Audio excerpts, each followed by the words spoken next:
إليك نفرا من الجن يستمعون القرآن فلما حضروه قالوا أنصتوا فلما قضي ولوا إلى قومهم منذرين.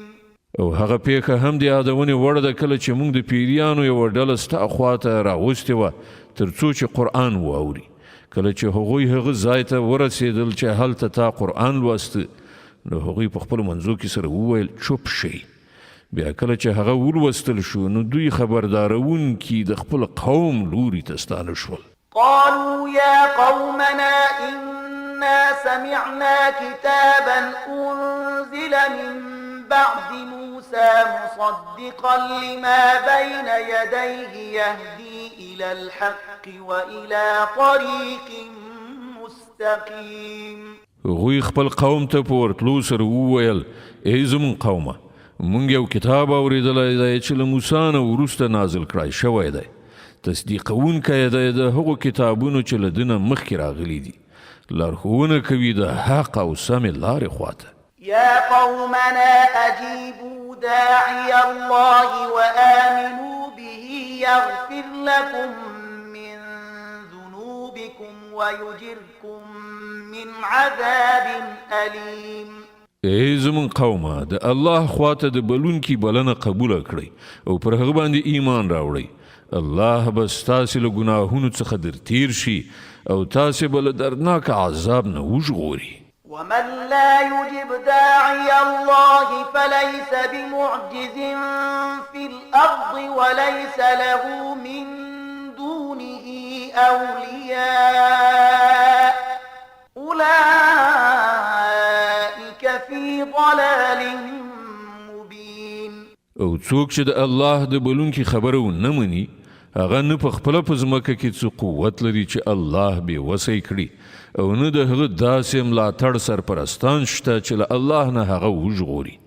دغسې خلک په څرګنده ګمراهۍ کې غورځېدلي دي. أولم يروا أن الله الذي خلق السماوات والأرض ولم يعي بخلقهن بقادر على أن يحيي الموتى بلى إنه على كل شيء قدير. او آیا دوی دې ته فکر نه کوي چې کوم خدای چې دغه اسمانونه او ځمکه پیدا کړي دي او د هغو په پیدا کولو ستومانه نه شو هغه ارومرو په دې قادر دی چې مړي را ژوندي کړي؟ ولې نه؟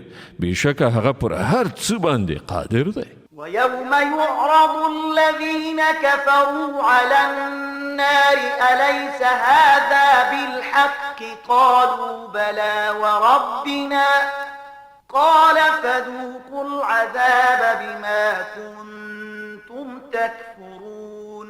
په کومه ورځ چې دغه کافرانو اور ته وړاندې کړی شي په هغه وخت کې به له هغو نه پوښتنه وشي آیا دا حق نه دی؟ دوی به ووایي ولې نه؟ زمونږ په پروردګار قسم دی دا په رښتیا سره حق دی. الله به ووایي ښه نو اوس د خپل هغه انکار په بدل کې چې تاسې کاوه د عذاب خوند وڅکئ.